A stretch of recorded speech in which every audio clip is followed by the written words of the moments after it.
አሰላሙ አለይኩም ወራህመቱላሂ ወበረካቱ። ውድና የተከበራችሁ የኛ የእናንተ ቲዩብ የቻናሌ ቤተሰቦች እንዴት ናችሁ? በያላችሁበት ሰላማችሁ ይብዛልኝ።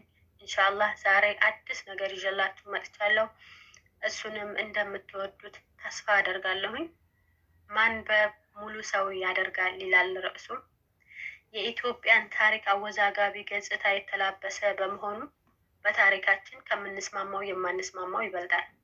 የትላንት የታሪክ ውዝግባችን ለዛሬ ግጭት መንስኤ ሆኖ ይስተዋላል።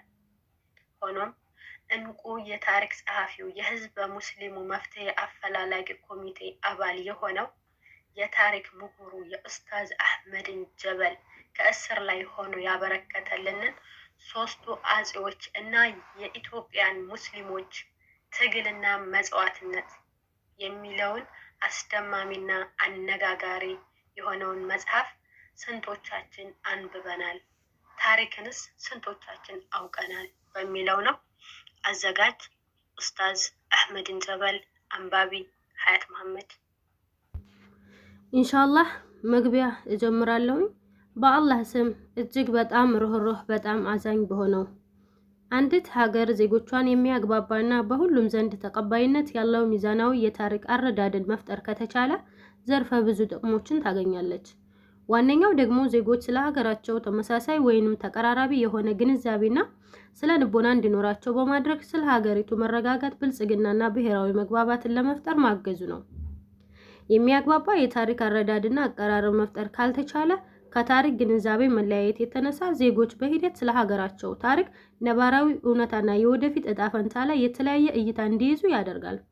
ከዚህም የተነሳ የተለያዩ ምናልባትም ተቃራኒና ለመግባባት የሚያስቸግሩ ፖለቲካዊ ግቦችን በመያዝ ልዩነታቸውን ሊያጎሉ ይችላሉ። በመሆኑም ክፍተቱ ተከስቶ የሀገሪቱን አንድነትና ብሔራዊ መግባባቱን ለአደጋ ከማጋለጡ በፊት ለታሪክ አቀራረብ ትኩረት ሊሰጠው ይገባል። በታሪክ አረዳድና አቀራረብ ላይ ወጥነትና ስምምነት እንዳይኖር ያደረጉ በርካታ ምክንያቶች ሲኖሩ አንደኛው ከታሪክ ማስረጃ ጋር ይያያዛል። ይሄውም አንዱ የታሪክ ጸሐፊ ያገኘውን ማስረጃ ሌላኛው ያለማግኘት ወይም ቢያገኘውም በእርሱ ዘንድ ተቀባይነት ማጣት አለያም በማስረጃዎቹ አተናተንና አተረጓጎም ላይ ጸሐፊዎቹ በሚኖራቸው ልዩነት ምክንያት በተመሳሳይ ርዕስ ጉዳይ የተለያየ የታሪክ አረዳድን ይፈጥራል። ሌላኛው የልዩነት ምንጭ የታሪክ አጥኚዎችና ጸሐፊዎች ዓላማ መለያየት ነው። የታሪክ ጸሐፍት እንደየጸሐፊው ግለሰብ የተለያዩ ዓላማዎችን ለማሳካት ታሪክን ይጽፋሉ። የእያንዳንዶቹ ዓላማ ስላለፉት ህዝቦችና መንግስታት ታሪካቸውን በማጥናት እውነታውን በማወቅና በማሳወቅ ላይ የተገደበ ነው። ሌሎቹ ደግሞ ታሪክን አጥንተው ከሚደርሱበት እውነታ ውስጥ በእነርሱ እይታ ለሀገር ግንባታ፣ አንድነት፣ ልማት፣ መቻቻል፣ ሰላም ወይንም ካላቸው ፖለቲካዊ ዓላማ ጋር አብሮ የሚሄደውን መርጠው በማቅረብ ላይ የተመሰረተ ነው። እነዚህ ወገኖች እውነታውን እንዳለ ጽፈው በሀገሪቷ ውስጥ የማይፈልጉትን ነገር የሚያመጣ ከሆነ እውነታው እንዳለ መጻፍ እንደሌለበት ያምናሉ።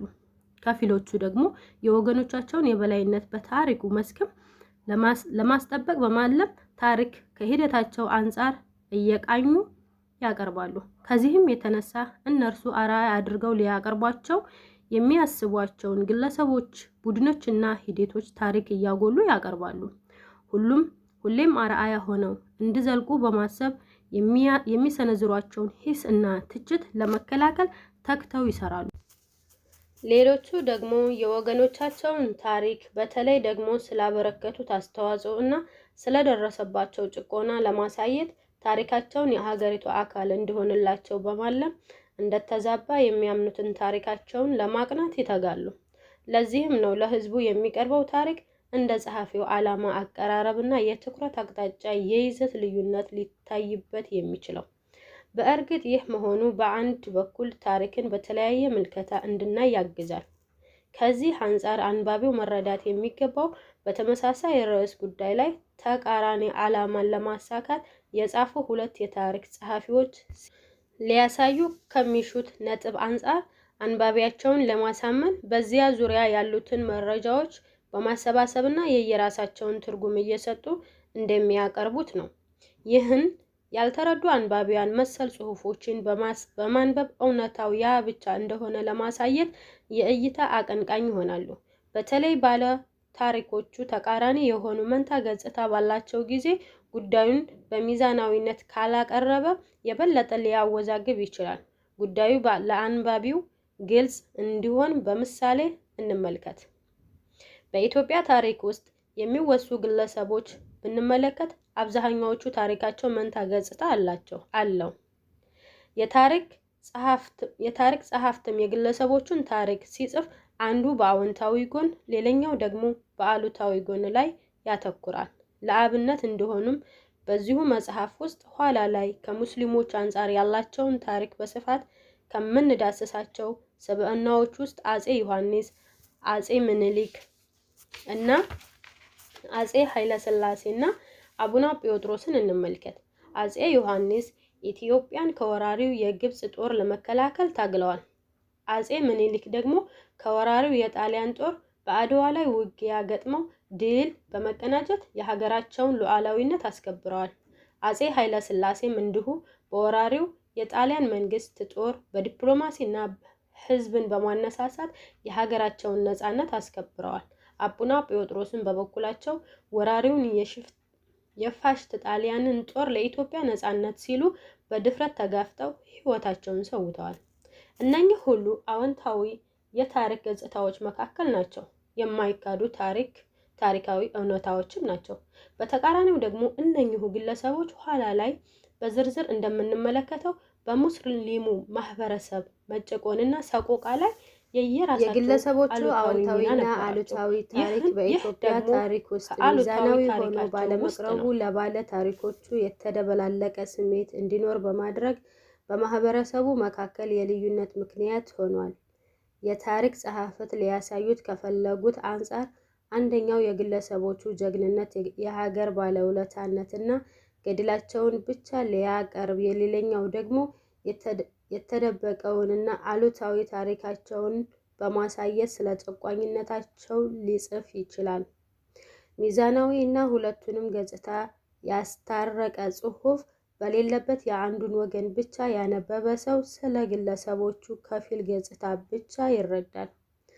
አዎንታዊ ታሪካቸውን ካነበበ በገድላቸው ተማርኮ የግለሰቦቹ አፍቃሪ ሲሆን፣ አሉታዊውን ያነበበ ደግሞ ባነበበው ስሜቱ ተነክቶ ስለ ግለሰቦቹ አሉታዊ ስሜትን ሊያዳብር ይችላል።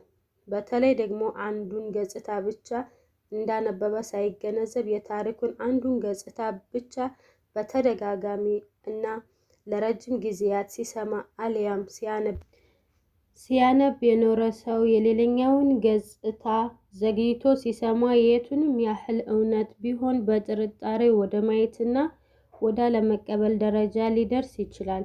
ለአብነትም የአጼ ምኒልክ ታሪክ አቀራረብን መመልከት ይቻላል። ዛሬም ድረስ በሀገር ደረጃ አዎንታዊ እና አሉታዊ ታሪካቸው ሚዛናዊ እና የሚያግባባ የታሪክ አቀራረብ ሳይፈጠር መንግስትም ሆነ ዜጎች እንደ አስፈላጊነቱ አዎንታዊ እና አሉታዊ ታሪኩን እያፈራረቁ በሚመቻቸው መንገድ ስለሚያቀርቡ ሳይግባባ ዛሬ ድረስ ዘልቋል። በጸሐፊው እምነት የአጼ ምኒልክን አዎንታዊ ሚና ባለመቀበል በአዲስ አበባ አራዳ የቆሙ ሐውልታቸውን እንዲነሳ ሰልፍ ሲወጡ የነበሩ ዜጎችና በተቃራኒው ደግሞ በአርሲ አኖሌ የተፈጸመውን አሉታዊ ታሪክ እውቅና በመንፈግ በዚያ የአሉታዊ ታሪክ ተምሳሌት የተደረገው ሐውልት እንዳይቆም ሲቃወሙ የነበሩ ዜጎች ላነሳነው ነጥብ ጥሩ ምሳሌ ሊሆን ይችላል። ይህንን ችግር ለመቅረፍ ሚዛናዊ የታሪክ አቀራረብን መፍጠር እንጂ አንዳንዶች እንደሚያስቡት አዎንታዊውን ታሪክ ብቻ በመጻፍ መግባባትን መፍጠር አይቻልም። ምክንያቱም በአሉታዊ ታሪክ ምክንያት ጭቆናን እና ሰቆቃ ያስተናገዱ አካላት ታሪካዊ ቁስላቸውን ረስተው አቁሳያቸውን እንዳወድሱና አርአያ አድርገው እንዲመለከቱ መጠበቅ ይሆናል። በተጨማሪም ለአንዱ አሉታዊ የሆነው ታሪክ በግልባጭ ለሌላኛው አዎንታዊ ታሪክ መሆኑ አለመግባባቱ እንዲቀጥል ያደርጋል። ከዚህ በላይ ግን ግለሰቦቹ ወይንም ባለታሪኮቹ የሰው ልጆች እንደመሆናቸው የከፍታና የዝቅታ፣ አዎንታዊና አሉታዊ፣ የስኬትና የውድቀት ታሪኮች ይኖራቸዋል። በመሆኑም ከከፊሉ ታሪክ ብቻ ተምረን ቀሪውን ወደ ጎን እንተው ማለት አግባብ አይደለም። ምክንያቱም መሰል ታሪኮች እንዳይደገሙ ማድረግ የምንችለው ከአሉታዊ ታሪካቸውና ከፈጸሙት ስህተቶች ስንማር ጭምር ነውና። በመሆኑም ይህን የታሪክ ገጽታን በእኩል ደረጃ ጠቃሚ ነው። ሚዛናዊ አንባቢ የታሪክ አቀራረብን ለመፍጠር ሁሉም ወገን ሳይሸማቀቅ ስለራሱና ወገኖቹ ያለውን የታሪክ አረዳድ ይፋ ማድረግ አለበት።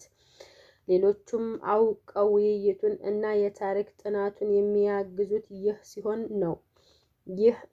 ይህ እንዳይሆን ከተደረገና ሁሉም ህዝቦች ስለራሳቸው ሆነ ስለ ሀገራቸው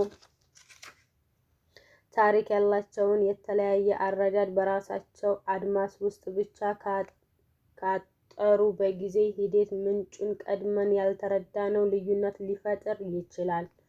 ሌላው በታሪክ አቀራረብ ላይ ጥንቃቄ የሚያስፈልገው አብይ ጉዳይ የህዝቦችን አሉታዊ ተግባር በመለጠጥ ግለሰቦቹ አባል የሆኑበት ብሔር አባላት ወይንም የሃይማኖቱ ተከታዮች የአሉታዊ ተግባሩ ፈጻሚዎች እንደሆኑ ተደርጎ እንዳይወሰድ ነው። ይህ ከሆነ ተግባሩ ሊዘገይ ቢችልም ከአሉታዊ የታሪክ ክስተቱ ባልተናነሰ መልኩ ጉዳት ያደርሳል። ምክንያቱም አሉታዊ ተግባሮቹ በሚፈጸሙበት ጊዜ የነበሩ ወገኖቹ እንኳንስ በአሉታዊ ተግባሩ ሳይሳተፉ ቢሳተፉም እንኳ ዛሬ ድረስ ወዳሉ ወገኖቻቸው ጉዳዩን ለጥጦ ማቅረቡ ማንኛውም ሰው በራሱ ተሳትፎ ባልነበረው ጉዳይ ላይ መወቀስም ሆነ መተቸት ይሆናል።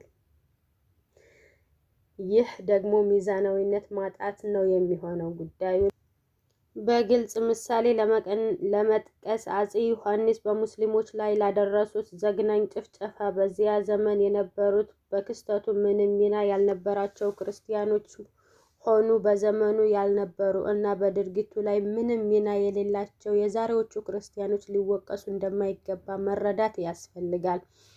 በግልጽ መታወቅ ያለበት ታሪክን የምናጠናው ልንማማርበት እንጂ ቁርሾ እና አለመግባባትን ለመፍጠር ሊሆን አይገባም። የታሪክ ዓላማ አሉታዊ ገጽታ እንዳይደገም እና አዎንታዊ ገጽታ ደግሞ እንዲጎለብት በማድረግ ተረድቶ ተግባብቶ እና ተከባብሮ ወደ እድገትና ብልጽግና ጎዳና ለመጓዝ ነውና። ውድ ጓደኞቼ ስለተከታተላችሁኝ በጣም አመሰግናለሁ። ኢንሻአላህ በቀጣይ ፕሮግራም እንገናኝ። አሰላሙ አለይኩም ወራህመቱላሂ ወበረካቱ። ውድና የተከበራችሁ የኛ የናንተ ቲዩብ ቤተሰቦቼ በድጋሚ ኢንሻአላህ ከወደዳችሁት ለወዳጅ ለዘመድ ለጓደኛ ሸር አድርጉላቸው። ስንቶቻችንን መጽሐፉን ገዝተን በቤታችን አስቀምጠን ነው ሳናነብ የቀረ ነው። ስለዚህ ሁላችንም አንብበን ታሪካችንን እንወቅላለሁኝ። በዚሁ አጋጣሚ ብዙዎቻችን ቤታችን አስቀምጠን ያላነበብን እህቶችም አብረን እያነበብን እንጓዝላለሁ። አስተያየታችሁን እቀበላለሁ። አሁንም በድጋሚ ስለተከታተላችሁ አመሰግናለሁ። ሰላማችሁ ይብዛልኝ።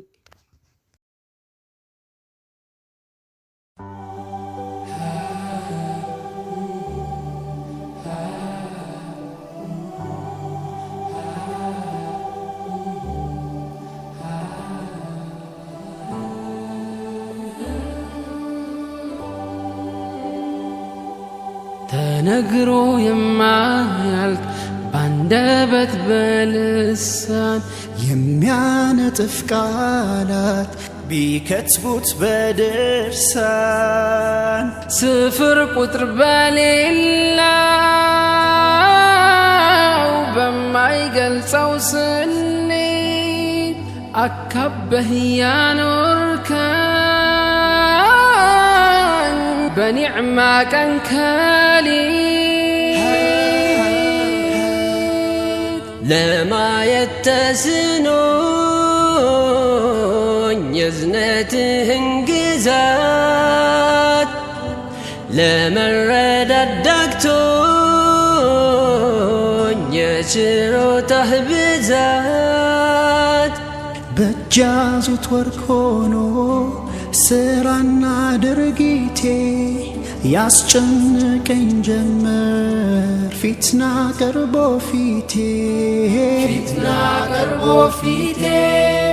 በኔው ነው በኔ ወንጀል ነው በኔው ነው በኔው ጥፋት በኔው ነው በኔ ወንጀል ነው በኔው ጥፋት